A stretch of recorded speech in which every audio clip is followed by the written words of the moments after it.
በስመ አብ ወወልድ ወመንፈስ ቅዱስ አሐዱ አምላክ። በስመ አብ ወወልድ ወመንፈስ ቅዱስ አሐዱ አምላክ። በስመ አብ ወወልድ ወመንፈስ ቅዱስ አሐዱ አምላክ። መጽሐፈ ግብረ ሕማማት የአምዳዊ ሰምዖን ጸሎት። ጌታዬ ኢየሱስ ክርስቶስ ሆይ የሚሰቅሉህ ወደ አንተ የሚመጡብህ ማንን ትሻላችሁ ያልካቸው የናዝሬቱ ኢየሱስን እንሻለን ያሉ፣ አንተም መልሰህ እነዚህ ተዋቸው ይሂዱ እኔን ያዙኝ ብለህ ስለ ደቀ መዛሙርትህ ስለሚያምኑብህ ምዕመናን ሁሉ ነፍስን ለሞት ሰጠ። በዚህም ቃል ነፃ ወጣሃቸው። አንተ በንጹህ አንደበት ወልድ ነፃ ካልወጣችሁ እናንተ ነፃ አይደላችሁ ብለሃልና፣ ኃጢአትን የሚሰራት ሁሉ የኃጢአት ባሪያዋ ነው ብለሃልና፣ ጌታ ኢየሱስ ክርስቶስ ከስህተትና ከኃጢአት ነፃ አውጣኝ። ነፃ ወጥቼ በአንተ ሕያው እሆን ዘንድ የዓለሙ ሁሉ ሕይወት አንተ ነህና።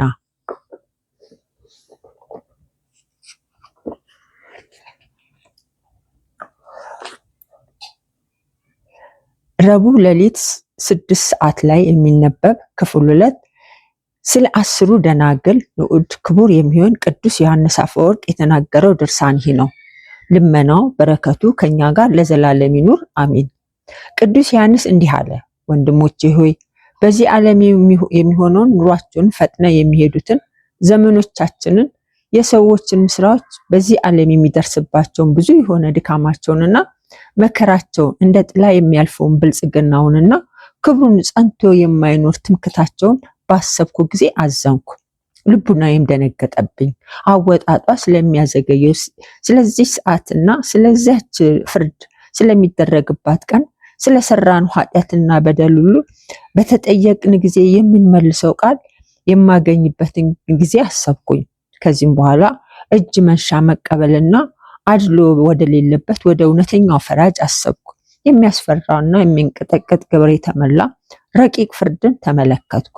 እንደ ነጣቂ መብረቅ ሆኖ መኮንኑ ጌታ ከሰማይ እንደሚመጣ በታላቅ ግርማና ወይንም ስልጣን ፍርሃት ሰማያት የሚያልፉ እጅግ በሚያስፈራ በጌትነቱ ዙፋን ላይ እንደሚቀመጥ ሰማይም እንደ ክርታስ እንደሚጠቀለል ፍጥረት ሁሉ በእሳት ተቃጥሎ ፈጥኖ እንደሚጠፋ ምድር ያን ጊዜ የመኮንኑን መምጣት እየጠበቀች እንደምትናወጽ መለከቶችም እጅግ እስኪሰሙ ድረስ እንደሚነፋ መቃብሮችም እንደሚከፈቱና ሙታንም ከመቃብራቸው እንደሚነሱ የሰዎች ነፍሶችም ፈጥነው እንደ ዓይን ጥቅሻ ወደ ስጋቸው እንደሚመለሱ ስጋዊ የሆነ የሰው ፍጥረት ሁሉ እንደቀድሞ እንደሚሆን ጻድቃንም ጌታን ለመቀበል በፍጹም ደስታ እየሮጡ እንደሚሄዱ ሙሽራውን በመንፈቀ ሌሊት እንደሚመጣ የሞቱ ጻድቃን በክብር እንደሚነሱና የተዘጋጁ ሆነው ከእርሱ ጋር ወደ መንግስቱ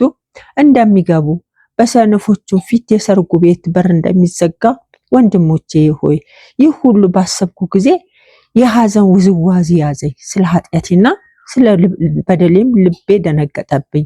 ከዚህ በኋላ እግዚአብሔር በከበረ ወንጌል ብልሆች ብሎ የሰየማቸው እነዚያ ደናግሎች እንቅልፍ በትጋት እንዳሸነፉት ፍላጎትን አምሮትን ሁሉ የዚችን ኃላፊዋን ዓለም ጣም እንደናቁ አስቤ አመሰገንኳቸው። እነርሱ ያችን የምታስፈራዋንና የምታስደነግጠዋን ቀን አስበዋልና፣ ስለዚህ ተላ ደስታ ወደ ተመላ የሰርግ ቤት ከእርሱ ጋር ይገቡ ዘንድ የሰማያዊ ሙሽራ መምጣት ይጠባበቁ ነበር። እርሱም በውስጡ ሞትና ሐዘን የሌለው ነው። በሌሊት ጨለማ እንደሚረዝም አስበዋልና መጥተው ሙሽራውን ይቀበሉ ዘንድ መብራታቸውን ማዘጋጀት ጀመሩ። ስለዚህ ወንድሞቼ ሆይ መንግስተ ሰማያት መብራታቸውን ይዘው ሙሽራውን ለመቀበል የወጡ 10 ደናግል ትመስላለች በማለት ስለሳቸው የተናገረው የአምላክን ቃል ተሰሙ ዘንድ ይገባል። እርሱን ለመቀበል የመጡት ምን ጊዜ ነው? በእድሜያቸው ፍጻሜ ነው ወይስ ከመቃብራቸው በተነሱ ጊዜ ነው? ወይስ ፍጥረቱን ሁሉ ይሰበስቧቸው ዘንድ መልአክ በተላኩ ጊዜ ነው? እንደዚህ አይደለም። ነገር ግን ዓለማዊ ስራን ሁሉ ንቀው ትተው በበጎ መንገድ ሄዱ። ከክፉ ስራ ሁሉ ራቁ። ወደ ጠባብ መንገድ ወደ ጠባብ በር መግባት ወደዱ። ተላን ስጋን ጠሉ። መቀማጠልን ናቁ። የዚህ ዓለም የስጋቸውን እረፍት አልፈለጉም። እግዚአብሔርን የሚወደውን ሰሩ። የዚህ ዓለም ተድላዋን ጣዕሟን ወደ መሻት አልተመለሱም። ዳግመኛም ለራሳቸው ድንግልና መረጡ፣ ትህትናንም ገንዘብ አደረጉ። በኃጢአት መተዳደፍ ጠልቶ ንጹሕ መርሃዊ ክርስቶስን አገለገሉ። ስለዚህ ከዓለማዊ ተግባር ሁሉ ሸሽተው ሙሽራውን ወደ መቀበል ወጡ። ከውስጣቸው 5ቱ ሰነፎች 5ቱ ልባሞች ሲሆኑ ሁሉም በድንግልና የጸኑ ንጹሐን ናቸው። ነገር ግን ልባሞቹ ፍጹም በሆነ በጎ ስራ ሁሉ ያጌጡና የተሸለሙ በመሆናቸው ታወቁ። ስለዚህ ያ በጎ ስራ ሃይማኖት ያለ በጎ ስራ ሃይማኖት የሞተ እንደሆነ ልናስተውል ልንረዳ ይገባል። ሁለተኛም በአንዲቱ በጎ ስራ ወይንም በድንግልና ብቻ ደህንነት አይሆንምና አሞራ ወደ አየር ከፍ ብሎ በንፋሳት ውስጥ በአንድ ክንፍ መብረር እንደማይችል እንዲሁ ይህ የሰው ወገን በድንግልና ብቻ መንግስተ ሰማያት ያገኝ ዘንድ አይችልም። ሰማያዊ ሙሽራ ከመስዋዕት ይልቅ መስዋዕትን እመርጣለሁ ያለው እነዚህ ልባሞችን አስታውሰዋልና። ሁለተኛም በሌላ መጽሐፍ በእውነት በፈራጁ ስም ያለምንም ችግር ምጽዋት ተነስታ እንደምትቆም ተናገረ። እነኛ ብልሆች ደናግል እነዚህ መልካም ስራዎች በማስተዋሉ ጊዜ በማሰሯቸው ዘይትን ያዙ። በውስጡም ዘይት የጨመሩበት ማሰሮ የቱ ነው? በየአብያተ ክርስቲያን ደጅ፣ በየአደባባዩ፣ በየገበያው የወደቁትን የተራቡ ድሆች ወይንም ከርሳቸውን ሆዳቸው ነው እንጂ። ለድሆች ለጦማዳሪዎች ርኅራኄን ምጽዋትን ባደረጉ ጊዜ በርኅራኄያቸው ዘይትን መብራትን አበሩ። ስለዚህ ተስፋ ሲያደርጉ የነበረው ሰማያዊ ሙሽራ በመጣ ጊዜ እነኛ ልባሞች ደናግል ነቢይ ዳዊት እንደተናገረ ባለ ዘመናቸው ሁሉ ፈጽሞ ደስ አለን፣ መከራ ስለተቀበልንበትም ዘመን ተድላ ደስ አደረግን እያሉ እያመሰገኑ ሙሽራውን ወደሚቀበሉበት ወጡ። እነኛ ሰነፎች ግን ከጽድቅ መንገድ ተመለሱ፣ መብራታቸው ዘይት የሌለው ሆነ። በአንዲት በጎ ስራ ብቻ ጸኑ፣ ይኸውም ድንግልናቸውን ብቻ መጠበቅ ነበር። ለድሆችና ለጦማዳሪዎች ርኅራኄን አላደረጉም፣ እንግዳም አልተቀበሉ። ስለዚህ ከሰማያዊ ሙሽራ ተለዩ። ወዳጆቼ ሆይ የእነዚህ ሰነፎች መጨረሻቸው እንዴት እንደሆነ አስተውሉ። የሙሽራው መምጣት በዘገየ ጊዜ ሁሉም በአንድነት ተኝተው ነበርና። ልባሞቹ በተስፋ ጸኑ፣ በማሰሯቸውም ዘይት ያዙ፣ መብራታቸውን እንደማይጠፋ አውቀዋል።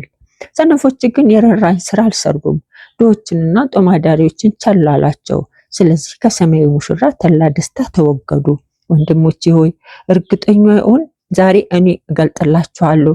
ያቺ ሰዓት በድንገት እንደደረሰችባቸው መለከት ይነፋል፣ ሰማይ ምድር ያልፋል፣ ነፋሳትም ይታወካሉ፣ የፍጥረታት ኃይሎች ይናወጣሉ፣ ከዋክብት ይወድቃሉ ወይንም ያልፋሉ፣ መላእክት ለተልእኮ ይፋጠናሉ፣ መባረቅት ይጨናነቃሉ፣ ጽናት ያላቸው ፍጥረታት ሁሉ ይናወጻሉ።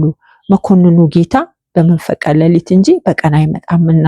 ሙሽራውን ለመቀበል ውጡ የሚል ቃል በሰሙ ጊዜ ወዲያውኑ ሁሉም ነቆ።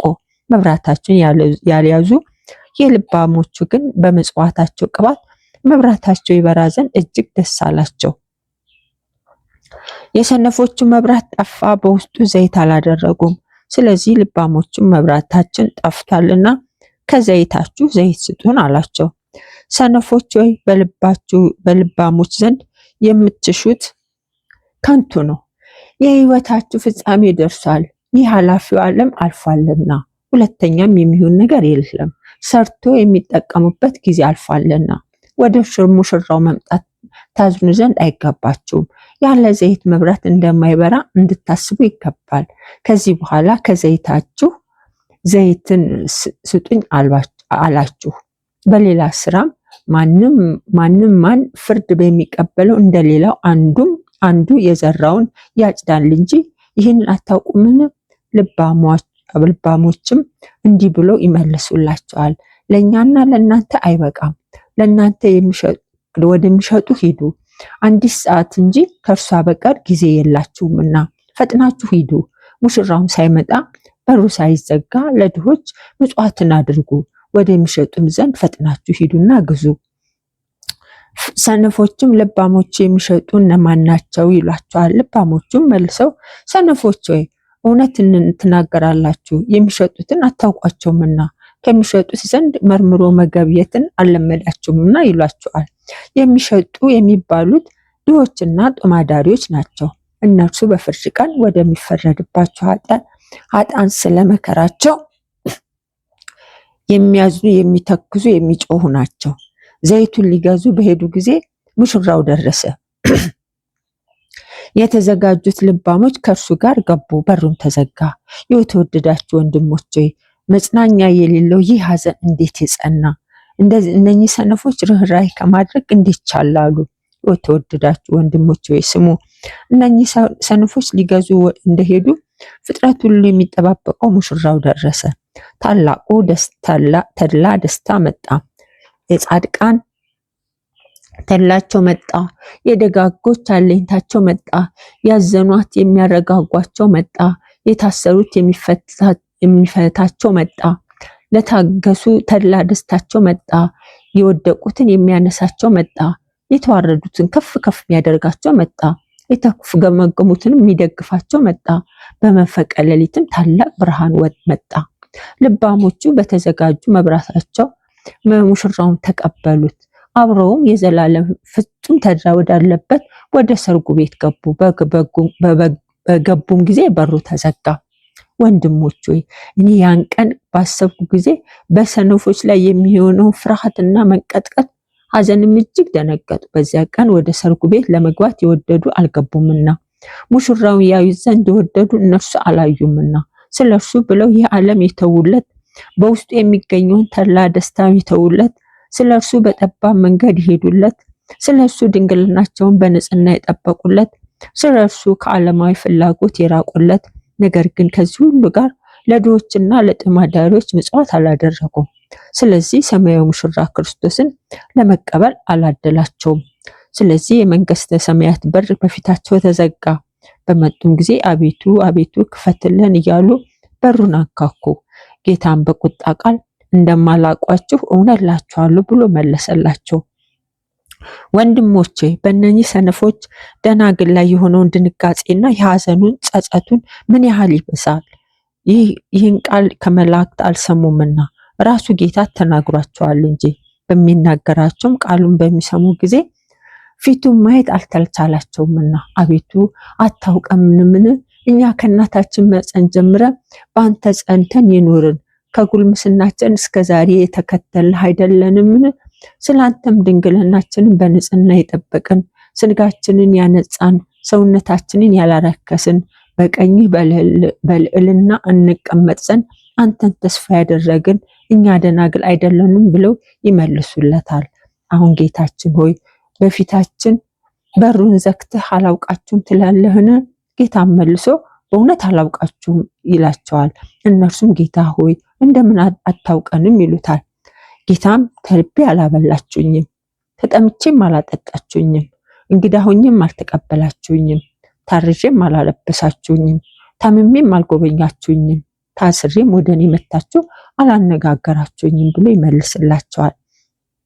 ያን ጊዜም በግራ ያሉት መልሰው መቼ ተርበ አይተንህ አናበላህም ብለን፣ ተጠምተህስ አናጠጣንም ብለን፣ መቼ እንግዳ ሆነ አይተን አንቀበልም ብለን፣ ታርዘህስ መቼ አንለብስም ብለን፣ ታመስ መቼ አንጎበኘንህም ብለን፣ ታስረህስ መቼ አናነጋግርህም ብለን ይሉታል።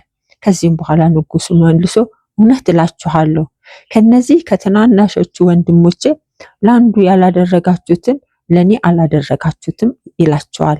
ሰነፎችም መልሰው እንዲህ ይላሉ፣ አቤቱ መላው ዘመናችንን የደከምነው ከንቱ ነው፣ ጾማችን ትጋታችን ከንቱ ነው፣ ስጋችንን ማንጻታችን ድንግልናችንን መጠበቃችን ከንቱ ነው፣ ሰማያዊ ሙሽራ መውደዳችን ከንቱ ነው ብሎ ይመልሱለታል። ከዚህም በኋላ ጌታ እናንተ ደናግል ናችሁ፣ ነገር ግን እጮኝነት የላችሁም ይላቸዋል። እናንተ ንጹሐን ናችሁ፣ ነገር ግን በሰርጉ ልብስ አላጌጣችሁም። ስጋችሁን በንጽህና ብትጠብቁም ለድሃ መራራት የላችሁም። ድካማችሁ ከንቱ ነው። ርኅራኄ ያላደረገ ወደ ተድላ ደስታዬ አይገባም። በበሬ ላይ በከንቱ በብላሽ አትቁሙ፣ ከኔ ራቁ። ደጄ ርኅራኄ ምሕረትን ለሚያደርጉ ማደሪያ ነውና። ምሕረት የተባለች መንግስተ ሰማያት ናት።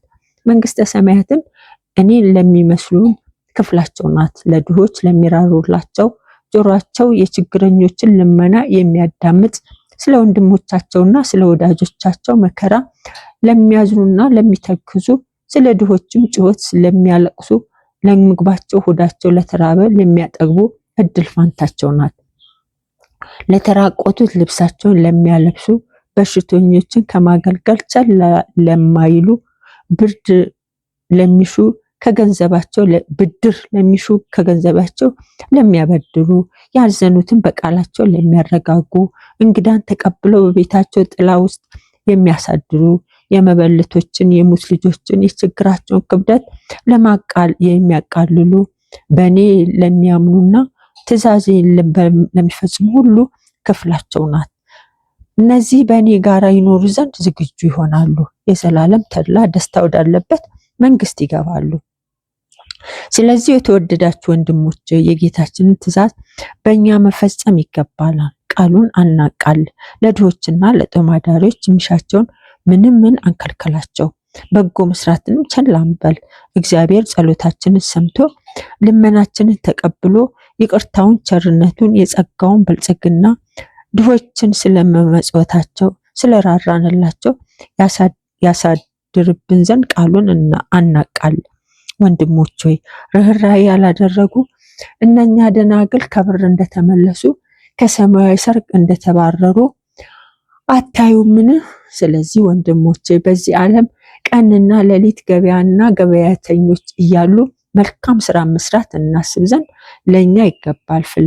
ፍለጋውን እንከተል። ወንድም ሆይ በዚህ ዓለም ሳለ ስንቅ ታዘጋጅ ዘንድ ከእርሷ በተሰደድክ ጊዜ እንድታገኘው ለእውነተኛው ፈራጅ ፊት መቆም ትችል ዘንድ አስተውል።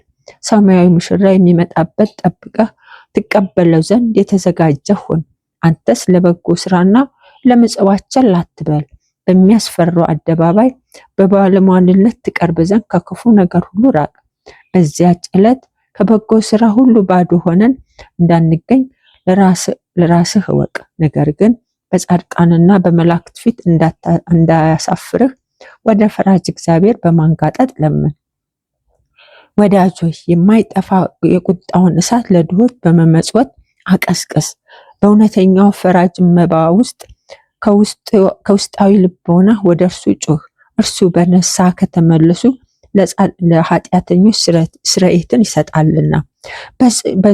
በፍጹም በንጹህ ልቦና ከእርሱ የሚሻ ሁሉ ፍጹም ይቅርታውና ቸርነቱ ያለ ስፍር አብዝቶ ይሰጣልና። ለችግረኞች የሚመጸውት ለእግዚአብሔር ያበድራል ተብሏልና። ለድሆች በእጃቸው የምትሰጣቸው ሁሉ እነሆ በእግዚአብሔር እጅ አኖርህ።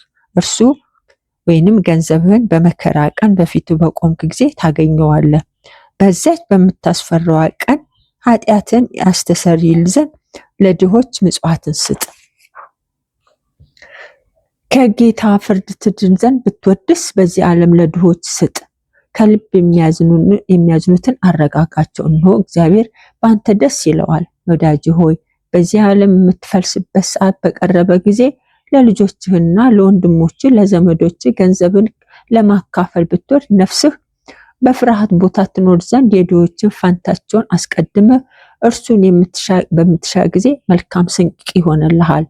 እነሆ በነፍስህ በስጋህ ደስ ተሰኝተህ ትሰኝ ዘንድ ገንዘብ ተሰጥቷል። አንተ ግን ለሐዘን፣ ለመከራ፣ ለፍርድ መቆያ አታደርገው። ለድሃ እጅ ለእግዚአብሔር አበድረው።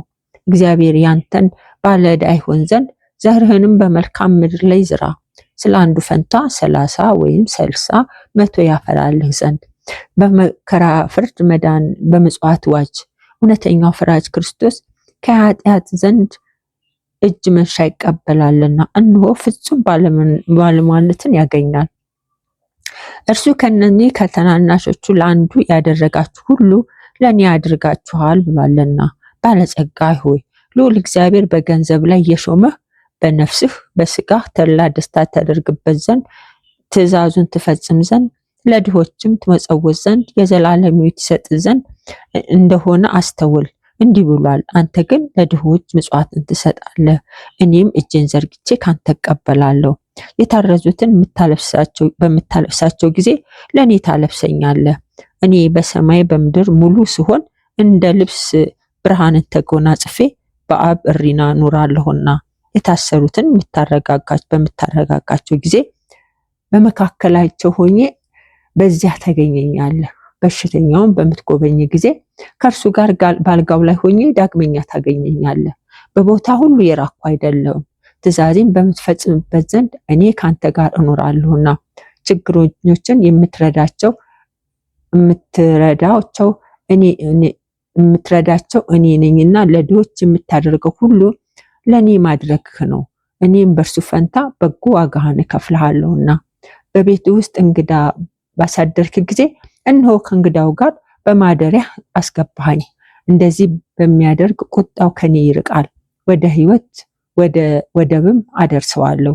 ከክፉ ነገር ሁሉ ጠብቀዋለሁ፣ እባረከዋለሁ፣ ዘሩንም አበዛዋለሁ። ዋጋውንም በሰማይ ባለው በአባቴ ዘንድ ከፍ ከፍ አደርጋለሁ። ለዘላለም እረፍት ሰጠዋለሁ። በምጽዋቱ በርህራሄው የመንፈስ ቅዱስ ማደሪያ የሚሆን ሰው የተመሰገነ ነው።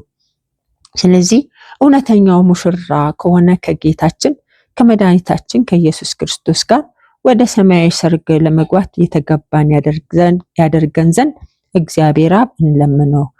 ለእርሱ ምስጋና፣ ክብር፣ ጽንዓ፣ ገናንነት፣ ልዕልና፣ ስልጣን፣ መንግስት የባህሪ ይሁን የሚገባው ነው፣ ዛሬም ዘወትርም ለዘላለሙ በእውነት ይሁን ይደረግ አሜን።